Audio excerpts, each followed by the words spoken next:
మనతోని 317 JAC state working president Nageswararao garu ఉన్నారు. Sir ఏంటి 317 జీవో వల్ల టీచర్లు ఎటువంటి కష్టాలు ఎదుర్కొంటున్నారంటే ఏం చెప్తారు? సార్ జీవో 317 వల్ల ఉద్యోగోపాధ్యాయులు గత 3 సంవత్సరాలుగా అనేక ఇబ్బందులు ఏర్పడుతుంది సార్. ముఖ్యంగా మహిళలు రోజుకు 200-300 కిలోమీటర్లు ప్రయాణం చేసి రావడం చాలా ఇబ్బందికరంగా ఉంది.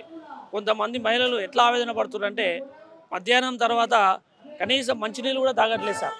ఎందుకంటే మధ్యాహ్నం మంచినీళ్ళు తాగితే మళ్ళీ వాష్రూమ్ పోవాల్సి వస్తుంది. బస్సులో అట్లాంటి ఫెసిలిటీస్ ఉండేవి కాబట్టి హైదరాబాద్కి వచ్చే వరకు ఇబ్బంది అవుతారనే ఉద్దేశంతో చాలామంది ఆవేదన తెలియజేస్తున్నారు. ముఖ్యంగా ఏంటంటే ఈ జీవో వల్ల దాదాపు ఇప్పటికీ 32 మంది చనిపోవడం జరిగింది సార్. దాదాపు చాలామంది యాక్సిడెంట్లో కాళ్ళు చేతులు విరగొట్టుకొని హాస్పిటలైజ్ అయినటువంటి పరిస్థితులు కూడా మనం ఎన్నో మంది చూస్తున్నాం. మరి 300-400 కిలోమీటర్లు ప్రయాణం చేసినటువంటి ఉద్యోగి యొక్క ఉపాధ్యాయుల యొక్క మానసిక స్థితి ఎట్లా ఉంటుందో మనం అర్థం చేసుకోవచ్చు. మరి మనస్ఫూర్తిగా పని చేయలేకపోతున్నాం, ఆ జిల్లాకు పోయి సెటిల్ కాలేకపోతున్నాం, ఈ జిల్లా నుంచి అప్ అండ్ డౌన్ చేయలేక చాలా ఇబ్బందులు పడుతున్నటువంటి పరిస్థితి సార్. అంటే ఇప్పుడు ఇందాక మేము చాలామంది టీచర్స్తో మాట్లాడుతుంటే వాళ్ళు చెప్తుంది ఏంటంటే మేము దాదాపు 3-4 బస్సెస్ బ్రేక్ చేయాల్సి వస్తుంది కేవలం వెళ్ళేటప్పుడు వచ్చేటప్పుడు. ఇట్లాంటి పరిస్థితుల్లో టీచర్స్ ఏదైతే వాళ్ళు కాన్సన్ట్రేట్ చేయగలుగుతున్నారా ఈ పిల్లలకు విద్య చెప్పేటప్పుడు?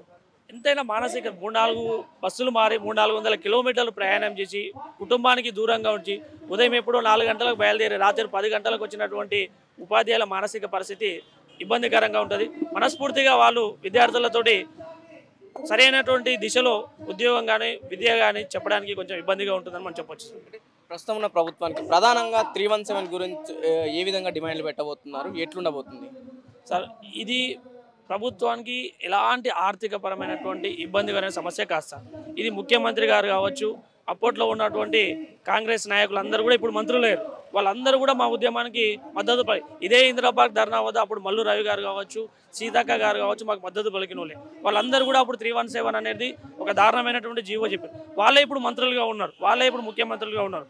కాబట్టి ఈ 317 సమస్యను పరిష్కరించడం వారి బాధ్యత, ఇది వాళ్ళు ఖచ్చితంగా చేయాల్సింది. గతంలో టీపీసీసీ అధ్యక్షుడు ఉన్నప్పుడు రేవంత్ రెడ్డి గారు కూడా చెప్పడం జరిగింది, మేము అధికారంలోకి వస్తే ఖచ్చితంగా మీకున్న ప్రాబ్లమ్స్ సాల్వ్ చేస్తామన్న వాళ్ళు ప్రస్తుతం అధికారంలోకి వచ్చే అవసరమైనా సరే ఎటువంటి హింట్ కూడా ఇస్తలేరు మీతో చర్చించే విధంగా కూడా. ఎట్లుంది, ఏమనిపిస్తుంది? అయితే పీసీసీ అధ్యక్ష హోదాలో మన ప్రస్తుత ముఖ్యమంత్రి రేవంత్ రెడ్డి గారు కాంగ్రెస్ ప్రభుత్వం అధికారంలోకి వస్తే 48 గంటల్లో పరిష్కరిస్తామని చెప్పారు సార్. కానీ 48 1 ఇయర్ అయిపోయింది.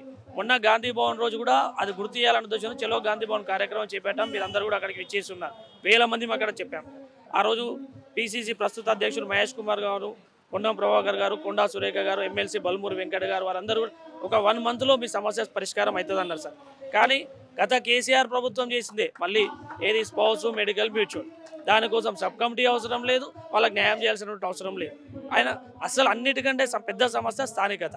ఈ స్థానిక తెలంగాణ ఏర్పడిందే స్థానికత కోసం. అలాంటి స్థానికత కోసం మేము చేస్తున్నటువంటి పోరాటానికి మీరే అప్పుడు మద్దతు పలికి ఇప్పుడు మీరు న్యాయం చేయకపోవడం అనేది కరెక్ట్ కాదు సార్. మీరు వెంటనే మా బాధ్యతను పిలుచుకోండి, మీరు ఎన్ని రోజులలో మాకు న్యాయం చేశారనేటువంటి విషయాన్ని మాకు తెలియజేస్తే మా బాధితులందరూ కూడా సంతోషంగా ఉంటారని చెప్పి మీ ద్వారా ముఖ్యమంత్రి గారిని తెలియజేస్తున్నాను సార్.